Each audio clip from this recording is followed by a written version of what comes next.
اللہ اللہ اللہ اللہ نحمده ونصلي على رسوله الكريم اما بعد فاعوذ بالله من الشيطان الرجيم بسم الله الرحمن الرحيم ومكروا ومكر الله والله خير الماكرين اذ قال الله يا عيسى اني متوفيك ورافعك الي ومطهرك من الذين كفروا وجاعل الذين اتبعوك فوق الذين كفروا الى يوم القيامة صدق اللہ العظیم۔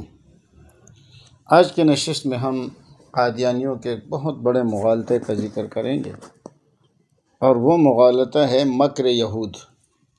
یہود نے عیسیٰ علیہ السلام کے ساتھ کیا مکر کیا تھا، اور اس مکر کا جواب اللہ رب العزت نے کیا دیا۔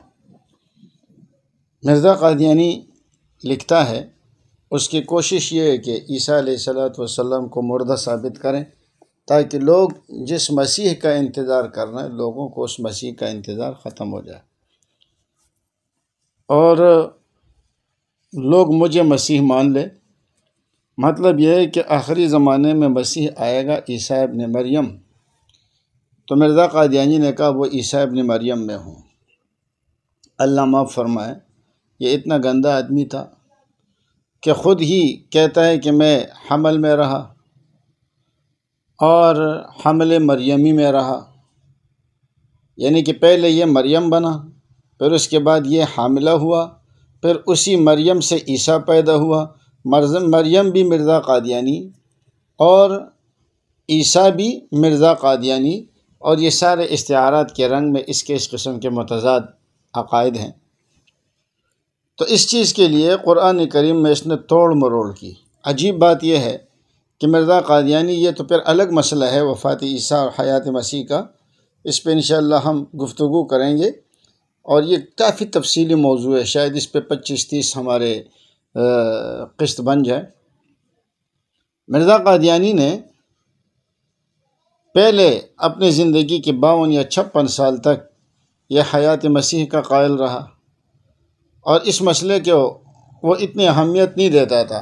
شروع میں کہتا تھا یہ کوئی اتنا بڑا مسئلہ نہیں ہے، لیکن آج قادیانیوں نے اس مسئلے کو بنیادی مسئلہ بنایا ہے۔ بنیادی مسئلے دو بنائے، اجراء نبوت اور وفات مسیح، حالانکہ اس سے ان کو کچھ بھی حاصل ہونے والا نہیں ہے، اس لیے کہ ان کا دعویٰ خاص ہے کہ مرزا قادیانی نعوذ باللہ اللہ کے نبی ہیں، اور دلائل جو دیتے ہیں وہ عام دیتے ہیں، اور اگر مسیح کی وفات بھی نعوذ باللہ ثابت ہو جائے تو اس سے مرزا قادیانی نبی نہیں بن سکتا۔ لیکن بہرحال پھر بعد میں وہ اس نظریے کا قائل ہوا کہ عیسیٰ علیہ السلام وفات پا چکے ہیں، اور کہتا ہے کہ 12 سال تک بارش کی طرح مسلسل مجھ پر وحی آتی رہی، لیکن مجھے یقین نہیں ہو رہا تھا۔ یہ ہے ان کے نبوت کا حال، مجھے یقین نہیں تھا۔ 12 سال جب مسلسل وحی آئی تو پھر مجھے یقین ہوا کہ عیسیٰ علیہ السلام وفات پا چکے ہیں، اور پھر حیات عیسیٰ کے مسئلے کو انہوں نے شرک عظیم قرار دیا، ان ہوا الا شرک عظیم۔ تو ہم قادیانیوں سے بار بار یہ سوال پوچھ چکے ہیں، اور اب بھی پوچھ رہے ہیں کہ مرزا قادیانی 52 سال تک مشرک رہا، تو کیا کبھی مشرک کو بھی نبوت مل سکتی ہے؟ اور ابتدائی دور میں، بلکہ آخری دور تک جب تک اس نے نبوت کا دعویٰ نہیں کیا تھا، تو اس وقت تک یہ کہتا رہا کہ نبوت کا دعویٰ کرنا یہ کفر ہے، لیکن پھر خود ہی دعویٰ کر لیا۔ قادیانیوں کو جب اور کچھ سمجھ نہیں آتا تو کہتے یہ حکم منسوخ ہے۔ جاہل کے بچوں کو یہ بھی پتہ نہیں ہے کہ عقائد میں نسخ نہیں چلتا۔ پھر کہتے ہیں نہیں جی پہلے آپ کو معلوم نہیں تھا۔ تو بہرحال کافر اور مشرک تو ٹھہرا، کیا کوئی نبی کافر اور مشرک بھی بن سکتے ہیں؟ لیکن قادیانیوں کے ہاں جو معیار نبوت ہے وہ ہم پہلے کلپ میں آپ کو بتا چکے ہیں کہ انہوں نے نبی علیہ السلام کی اور نبوت کی کیا توہین کی ہے۔ تو بہرحال سب سے پہلے ہم علمی طور پر اس مسئلے کو سمجھیں۔ مرزا قادیانی کہتا ہے وما قتلوه وما صلبوه ولكن شبه لهم، انہوں نے یہودیوں نے عیسیٰ علیہ السلام کو قتل بھی نہیں کیا اور ان کو سولی بھی نہیں دی، لیکن وہ ان کے لیے مشتبہ ہوا۔ یہ الگ موضوع ہے، ہم اس کی طرف آئیں گے، لیکن تھوڑی سی تمہیدی طور پر یہ بات ذہن میں رکھیں۔ مرزا قادیانی کہتے ہیں کہ اللہ تعالیٰ نے عیسیٰ علیہ السلام کو یہ جو فرمایا وما قتلوہ وما صلبوہ، کہ عیسیٰ علیہ السلام وہ ان کو ذلت والی موت سے اللہ نے بچایا ہے کہ ان کو صلیب پر نہیں مارا گیا، حالانکہ تورات میں لکھا ہوا ہے کہ جو آدمی صلیب پر لٹکایا جائے تو یہ لعنتی موت ہے۔ تورات میں یہ بات ہے۔ ابھی اس وقت تورات روز کمرے میں ہے، ورنہ میں حوالے بھی آپ کو دے دیتا۔ تو تورات کے حکم کے مطابق تو جو صلیب پر لٹکایا جائے وہ لعنتی ہے، چاہے اس کو صلیب پر موت آئے یا نہ آئے۔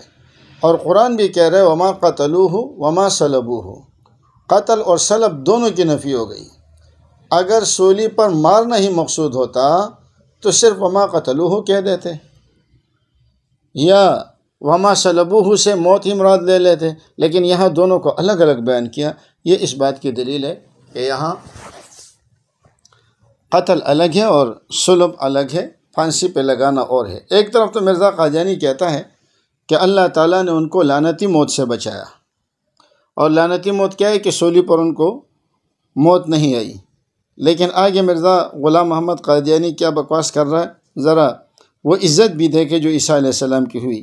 روحانی خزائن جلد 3 صفحہ 395 پر بکتا ہے کہ پھر بات اس کے کہ مسیح ان کے حوالے کیا گیا، یعنی مسیح کو یہودیوں کے حوالے کیا، اس کو تازیانے لگائے گئے یعنی کوڑے لگائے گئے، اور جس قدر گالیاں سننا، فقیہوں اور مولویوں کے اشارے سے تماچے کھانا، تھپڑ کھانا اور ہنسی اور ٹھٹے اڑائے جانا، اور اس کے حق میں مقدرتا سب نے دیکھا، آخر صلیب دینے کے لیے تیار ہوئے۔ یعنی صلیب پہ لٹکانے سے پہلے یہ ساری چیزیں ان کے ساتھ ہوئی۔ یہ جمعہ کا دن تھا اور عصر کا وقت تھا، اور اتفاقاً یہ یہودیوں کی عید فصیح کا بھی دن تھا، اس لیے فرصت بہت کم تھی، یعنی یہودیوں کو جلدی تھی، اپنا عید بھی منانی تھی۔ تب یہودیوں نے جلدی سے مسیح کو 2 چوروں کے ساتھ صلیب پر چڑھا کر شام سے پہلے ہی لاش اتاری جائیں، چڑھا دیا تاکہ شام سے پہلے ہی لاشیں اتاری جائیں۔ اب دیکھیں عیسیٰ علیہ السلام کے ساتھ یہودیوں نے مرزا قادیانی کے بقول کیا کچھ نہیں کیا، اور یہ کہتے عزت والی موت۔ پھر آگے جو تفصیلات ہے کہ ان کو پھر دفنا دیا گیا، 3 دن وہ قبر میں رہے، پھر جب اٹھے تو زخموں کی تاب نہ لا سکے، پھر ایک مرہم عیسیٰ کا واقعہ ہے وہ ان کو لگایا گیا، پھر وہاں سے عیسیٰ علیہ السلام اپنی والدہ سمیت کشمیر آ گئے، اور کشمیر میں یہ ایک لمبی چوڑی داستان ہے، لیکن یہ موقع اس کا نہیں ہے۔ تو اب دیکھیں عیسیٰ علیہ السلام کو کوڑے لگائے گئے، نعوذ باللہ، گالیاں دی گئی، تماچے مارے گئے، مذاق اڑایا گیا، چوروں کے ساتھ صلیب پر لٹکایا گیا، تو بچا گیا۔ لعنتی تو تورات کے مطابق وہ ہے کہ جس کو لکڑی پر چڑھا دیا جائے وہ لعنتی ہے، چاہے اس کی موت اس سے آئے یا نہ آئے۔ یہ ہے وہ عزت جو مرزا قادیانی حضرت عیسیٰ علیہ السلام کو دینا چاہ رہے ہیں۔ لیکن ہم اس معاملے میں جو مزید تفصیل ہے وہ تو انشاءاللہ حیات مسیح اور وفات مسیح کے موضوع پر مختلف کلپوں میں آئے گا، لیکن پہلے ہم یہ دیکھیں کہ یہ ہمیشہ بات یہاں سے کرتے ہیں، اذ قال اللہ یا عیسیٰ انی متوفیک ورافعک الی، اور کہتے ہیں کہ دیکھو میں تجھے وفات دینے والا ہوں اور میں تجھے اپنی طرف اٹھانے والا ہوں۔ تو اس اٹھانے سے مراد وہ کہتے ہیں روح مع الجسد اٹھانا نہیں ہے، بلکہ اس اٹھانے سے مراد یہ ہے کہ اللہ نے ان کا درجہ بلند کر دیا، اور توفی کا لفظ پہلے آیا ہے اور رافع کا بعد میں آیا ہے، یہ قادیانیوں کا دعویٰ ہے۔ اب ہم ذرا دیکھیں کہ یہودیوں کا جو مکر تھا وہ کیا تھا۔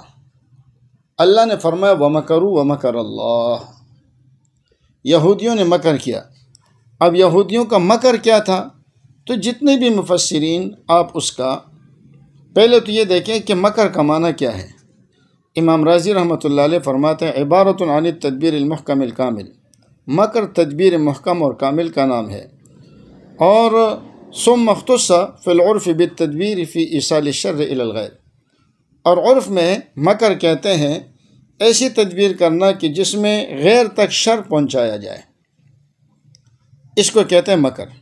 تو اب یہودیوں کا مکر کیا تھا کہ عیسیٰ علیہ السلام کو شر پہنچانے کا، اور عیسیٰ علیہ السلام کو شر پہنچانے کا ارادہ اس لیے بھی تھا کہ ایک تو عیسیٰ علیہ السلام کے منکر تھے، دوسری بات یہ کہ عیسیٰ علیہ السلام کے معجزات کو وہ لوگ جادو کہتے تھے، اور جادوگر کی سزا ان کے ہاں موت تھی۔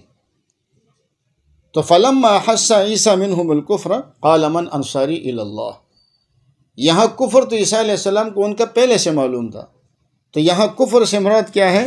کفر سے مراد قتل ہے، کہ جب عیسیٰ علیہ السلام نے ان سے قتل کو محسوس کیا تو انہوں نے کہا من انصاری الی اللہ۔ اور ہماری پیچھے جو کلپ گزرے ہیں اس میں ہم نے آپ کو استعارہ اور مجاز مرسل کے بحث میں یہ بات بتائی ہے کہ مجاز مرسل میں کبھی ہوتا ہے کہ سبب بول کر مسبب مراد دیا جاتا ہے۔ اب حضرت عیسیٰ علیہ السلام کے قتل کی سبب اور وجہ کیا تھی؟ وہ ان کا کفر تھا، تو اس لیے کفر بول کر قتل ہی مراد لیا گیا ہے۔ فَلَمَّا أَحَسَّ عِيسَىٰ مِنْهُمُ الْكُفْرَ، جب عیسیٰ علیہ السلام نے ان سے کفر کو محسوس کیا تو قَالَ مَنْ أَنصَارِي إِلَى اللَّهِ، تو کہنے لگے کہ کون ہے جو اللہ کے معاملے میں میری مدد کرے، اور یہاں کفر بول کر کے عیسیٰ علیہ السلام کا قتل ہی مراد ہے، اور قتل کا ارادہ ظاہر ہے کہ ایک برا ارادہ ہے۔ قرآن کریم میں دوسری جگہ آپ دیکھیں، جتنی جگہوں پر بھی مکر کا لفظ آیا ہے تو وہاں اللہ تعالیٰ نے کفار کے مکر کو کیا تھا؟ شر پہنچانا انبیاء کو، اور اللہ رب العزت نے اس جوابی مکر کیا ہے؟ ان کو نجات دینا، جیسے فرمایا وَلَا يَحِقُّ الْمَكْرُ السَّيِّئُ إِلَّا بِأَهْلِهِ، بری چالیں خود اپنے چلنے والوں ہی کو گھیرے میں لے لیتی ہے، وَمَكْرُ أُولَٰئِكَ هُوَ يَبُورُ، ان کا مکر وہ تباہ ہونے والا ہے، ختم ہونے والا ہے۔ وَإِذْ يَمْكُرُ بِكَ الَّذِينَ كَفَرُوا، نبی علیہ السلام سے فرمایا کہ وہ وقت بھی یاد کرے جب کافر لوگ آپ کے خلاف منصوبے بنا رہے تھے کہ آپ کو گرفتار کر لے یا آپ کو قتل کر لے یا آپ کو جلا وطن کر دے، وہ اپنے منصوبے بنا رہے تھے اور اللہ اپنا منصوبہ بنا رہا تھا۔ اسی طرح وَأَرَادُوا بِهِ كَيْدًا فَجَعَلْنَاهُمُ الْأَخْسَرِينَ، اسی طرح وَمَكَرُوا مَكْرًا وَمَكَرْنَا مَكْرًا وَهُمْ لَا يَشْعُرُونَ وَمَكَرُوا وَمَكَرَ اللَّهُ وَاللَّهُ خَيْرُ الْمَاكِرِينَ۔ ان تمام آیتوں میں جہاں مکر کا لفظ آیا ہے وہ کفار کی طرف سے انبیاء کرام کے خلاف جو ایک منصوبہ ہے اس منصوبے کا ذکر ہے، اور قرآن کا اسلوب یہ ہے کہ کفار کا مکر کبھی کامیاب نہیں ہو سکتا۔ تو اب آپ دیکھیں کہ عیسیٰ علیہ السلام کے لیے فرما وَمَكَرُوا وَمَكَرَ اللَّهُ، انہوں نے عیسیٰ علیہ السلام کے خلاف مکر کیا اور اللہ نے بھی تدبیر کی، اور اللہ کی تدبیر کیا تھی؟ یعنی ان کی تدبیر کیا تھی؟ عیسیٰ علیہ السلام کو مارنے کی۔ یہ سمجھنے کی بات ہے، ہمارے ساتھی اکثر اس قاض اللہ سے شروع کر دیتے ہیں۔ ان کا تدبیر عیسیٰ علیہ السلام کو مارنے کی تھی، تو مکر اللہ کا کیا مطلب ہوا؟ کہ اللہ کی تدبیر عیسیٰ علیہ السلام کو بچانے کی ہے۔ اور یہ واقعہ کس وقت پیش آیا؟ آگے ظرف کے طور پر ذکر فرما اذ قال اللہ یا عیسیٰ انی متوفیک ورافعک الیہ، اے عیسیٰ علیہ السلام میں آپ کو پورا کا پورا لینے والا ہوں اور اپنی طرف اٹھانے والا ہوں۔ اس پہ انشاءاللہ ہم گفتگو کریں گے کہ توفی کا معنی حقیقی کیا ہے اور توفی کا معنی مجازی کیا ہے، اور انشاءاللہ یہ بات کھل کر سامنے آ جائے گی۔ تو یہاں معنی حقیقی مراد ہے، اور توفی کا معنی کسی چیز کا پورا لینا، یہ ایک تفصیلی موضوع ہے۔ تو اب دیکھیں کہ اگر یہودی بھی عیسیٰ علیہ السلام کو قتل کرنے کا ہی ارادہ رکھتے ہیں اور اللہ تعالیٰ بھی عیسیٰ علیہ السلام کو مار دیتے ہیں، تو یہ تو یہودیوں کا مطالبہ پورا ہو گیا۔ یہ تو یہودیوں کا وہ کام جو یہودیوں نے کرنا تھا وہ نبی علیہ السلام وہ اللہ رب العزت نے خود ہی کر دیا۔ تو دیکھیں سارے امت کے مفسرین یہاں انی متوفی کا معنی لیتے ہیں کہ میں آپ کو پورا کا پورا لینے والا ہوں، یعنی روح مع الجسم میں آپ کو لینے والا ہوں۔ اور مرزا قادیانی کہتا ہے کہ نہیں، اس کا مطلب یہ ہے کہ میں تجھے مارنے والا ہوں اور آپ کو اوپر اٹھانے والا ہوں۔ تو بھائی مارنے کے بعد تو سب کو اوپر اٹھایا جاتا ہے، انبیاء کرام کا مقام تو ویسے ہی بلند ہوتا ہے، تو اس میں تو کسی کو اشکال ہی نہیں ہے۔ وَرَافِعُکَ إِلَیَّ میں کہ میں آپ کو اپنی طرف اٹھانے والا ہوں، بلندی درجے میں تو کسی کو اشکال ہی نہیں ہے۔ جب آپ کو روح مع الجسم اٹھایا گیا تو اس سے تو بلندی درجہ اور بھی زیادہ واضح ہو جاتی ہے کہ عیسیٰ علیہ السلام کو اللہ نے روح مع الجسم کے ساتھ اٹھا لیا۔ اور پھر آپ قرآن کریم کی دوسری آیات کو دیکھیں کہ قرآن کریم میں اللہ نے فرمایا وَإِذْ كَفَفْتُ بَنِي إِسْرَائِيلَ عَنْكَ، یہ نہیں فرمایا کہ ہم نے آپ کو بنی اسرائیل سے بچایا، بلکہ فرمایا جب ہم نے بنی اسرائیل کو آپ سے دور رکھا، اذ جئتہم بالبینات، جب آپ ان کے پاس کھلے دلائل لے کر آئے تو کافروں نے کہا ان ھذا الا سحر مبین، یہ تو کھلا جادو ہے۔ تو اب دیکھیے اللہ فرماتے میں نے یہودیوں کو تیرے قریب ہی نہیں آنے دیا، قتل کرنا تو دور کی بات، اس کففت بنی اسرائیل عنک، جب ہم نے بنی اسرائیل کو آپ سے روکے رکھا، یہ نہیں فرمایا کہ ہم نے آپ کو بنی اسرائیل سے روکے رکھا، بلکہ ہم نے بنی اسرائیل کو آپ سے روکے رکھا، بنی اسرائیل آپ کے قریب ہی نہ آ سکے، یہودی وہ آپ کے قریب ہی نہ آ سکے۔ تو اللہ تو فرماتے کہ وہ قریب ہی نہیں آ سکے، اور یہ کہتے ہیں نہیں جی ان کو نعوذ باللہ گالیاں بھی پڑی، ان کو مارا پیٹے بھی، ان کو کوڑے بھی لگائے گئے، ان کو پھانسی پہ بھی لگایا گیا، پھر ان کو دفن بھی کیا گیا، پھر ان کو زخموں سے چورتے، پھر کشمیر چلے گئے۔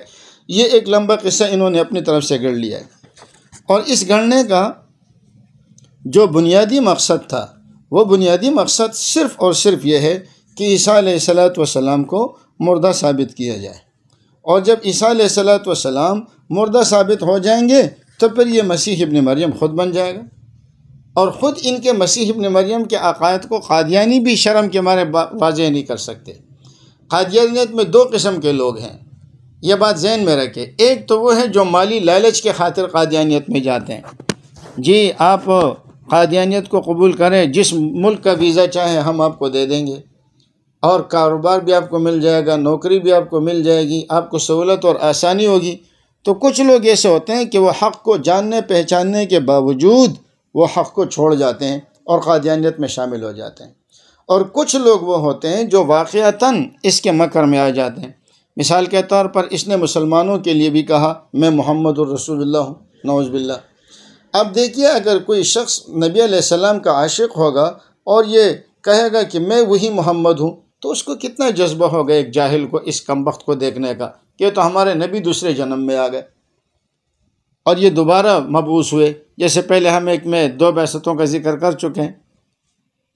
تو اسی طرح عیسائیوں کے لیے کہا میں مسیح ابن مریم ہوں، ہندوؤں کے لیے کہا میں کرشن اوتار ہوں، یعنی ان کے جو بت ہے ان کی نسبت بھی اپنی طرف کر لی۔ مقصد کیا تھا کہ سارے لوگوں کو رحم کرنا مقصود تھا، لیکن سوال وہی اپنی جگہ کھڑا ہے کہ اگر عیسیٰ علیہ السلام کی موت بالفرض والمحال ثابت ہو بھی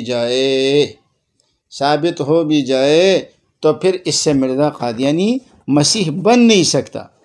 تو یہ وَمَكَرُوا وَمَكَرَ اللہ میں یہودیوں کے مکر کے اندر بھی یہ مغالطہ دیتے ہیں لوگوں کو کہ یہودیوں کا مکر کیا تھا، عیسیٰ علیہ السلام کو سولی پر مارنا، اور وہ سولی پر نہ مار سکے، سولی پر چڑھا تو دیا اور پھر لاش بھی لٹکتی رہی، مگر یہ ہے کہ مار نہ سکے، اور پھر جا کر کشمیر میں ان کا انتقال ہو گیا۔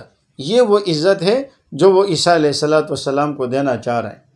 تو کہتے ہیں عیسائیوں کا یہودیوں کا مکر یہ تھا کہ آپ کو سولی پر مارنا، اللہ نے سولی پر موت سے آپ کو بچایا، جبکہ تمام مفسرین کا اس بات پر اتفاق ہے کہ عیسیٰ علیہ السلام کو بچانے کا ارادہ تھا۔ تو اب مطلب یہ ہوگا کہ عیسیٰ علیہ السلام کو مارنے پر تم قادر نہیں ہو سکتے، عیسیٰ علیہ السلام کو مار نہیں سکتے، اور اللہ نے ان کو عیسیٰ علیہ السلام کو مارنے سے باز رکھا، اور عیسیٰ علیہ السلام کو اللہ نے زندہ آسمانوں پر اٹھایا۔ مرزا قادیانی بدبخت کی مصیبت یہ ہے کہ اگر کوئی ضعیف روایت بھی آتی ہے جسے میں پیچھے ذکر کر چکا ہوں، تو ان کا مسئلہ یہ ہے کہ چونکہ نعوذ باللہ اس کو نبی مانتے ہیں، تو جس روایت کو مرزا قادیانی صحیح کہے وہ روایت صحیح ہے، جس کو مرزا قادیانی غلط کہے یا ضعیف کہے وہ روایت ضعیف ہے، جیسے پیچھے ہم ذکر کر چکے ہیں کہ للمہدی الا عیسیٰ، کہ کوئی مہدی نہیں ہے سوائے عیسیٰ کے، اور پھر اس میں مرزا قادیانی خود بھی کہتا ہے کہ محدثین نے اس کو ضعیف لکھا ہے، لیکن مجھ پر الہام کے ذریعے یہ بات کھولی گئی ہے کہ یہ صحیح ہے۔ اب ایسے آدمی کا آپ کے پاس کیا علاج ہے؟ وہ تو اس کے اوپر الہام آ جاتا ہے۔ پیر ملی شاہ گولڈوی جب ان کے مناظرے کا چیلنج دیا، جب وہ گئے تو یہ بھاگ گیا، کہا کہ جی مجھے ابھی الہام ہوا ہے کہ اگر تم وہاں جاؤ گے تو تجھے لوگ قتل کر دیں گے۔ تو الہام اللہ کی طرف سے آیا، نعوذ باللہ۔ اور مرزا قادیانی کا جو خدا تھا وہ بھی اتنا عاجز تھا کہ وہ مرزا قادیانی کو جانے سے تو روکا، حالانکہ نبی جو ہوتا ہے وہ حق بات بتانے سے ڈرتا نہیں ہے۔ نبی علیہ السلام دیکھیں آپ، واللہ یعصمک من الناس فاصدع بما تؤمر، کھل کر بیان کریں، اللہ آپ کی حفاظت کریں گے۔ غزوہ حنین میں نبی علیہ السلام سے جب لوگ منتشر ہوئے، آپ خود آگے تھے اور فرما رہے تھے انا النبی لا کذب انا ابن عبد المطلب، لیکن یہ تو پیر مہر شاہ کے مقابلے میں بھی نہیں آ سکا، یہ حج و عمرے پہ بھی نہ جا سکا، کہتے ہیں کہ وہاں مجھے جان کا خطرہ ہے۔ پشاور جانے کے لیے تیار نہیں تھا، کہتے ہیں مجھے وہاں کے پٹھانوں سے خطرہ ہے۔ عجیب نبی ہے کہ اللہ اس کو کہتا ہے کہ حق بات سے رک، اس لیے کہ جاؤ گے تو وہ تمہیں قتل کر دیں گے۔ اور دوسری طرف پیر مہر شاہ گولڈوی رحمۃ اللہ علیہ نے اس کا جو حشر کیا تو وہ قیامت تک آنے والے انسانوں کے لیے، مرزائیوں کے لیے عبرت کی جگہ ہے۔ تو تمام مفسرین اس بات پر متفق ہیں کہ اللہ نے عیسیٰ علیہ السلام کو بچانے کا ارادہ کیا تھا، لیکن مرزا قادیانی کہتا ہے نہیں، یہودیوں کا مکر سولی پر چڑھانے کا تھا اور اللہ نے سولی پر مارنے سے ان کو بچایا۔ انا للہ و انا الیہ راجعون وما علینا